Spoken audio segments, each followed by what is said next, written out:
కలియుగ ప్రత్యక్ష దైవం శ్రీనివాసుడు 7 కొండలపై కొలువుదీరాడు. శ్రీ వెంకటేశ్వర స్వామి కొలువుదీరిన తిరుమల భూలోక వైకుంఠంగా ప్రసిద్ధి చెందింది.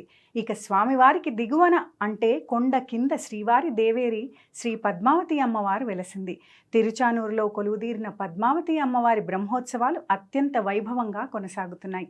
అసలు తిరుచానూరు అమ్మవారి ఆలయ విశేషాల గురించి తెలుసుకుందాం. తిరుపతి జిల్లా కేంద్రమైన తిరుపతి పట్టణానికి 5 కిలోమీటర్ల దూరంలో ఉన్న తిరుచానూరులో అమ్మవారి ఆలయం పచ్చని ప్రకృతి రమణీయతల మధ్య ఉంటుంది. తిరుమల యాత్రాఫలం అనేది శ్రీ పద్మావతి అమ్మవారి ఆలయాన్ని దర్శించుకుంటే తప్ప లభించదని చెబుతారు.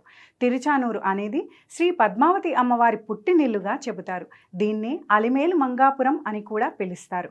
శ్రీనివాసుని దేవేరి లక్ష్మీదేవి అవతారమైన అలిమేలు మంగమ్మ ఇక్కడ కొలువై ఉంటుంది కాబట్టి దీన్ని అలిమేలు మంగాపురం అని, శ్రీనివాస మంగాపురం అని పిలుస్తారు.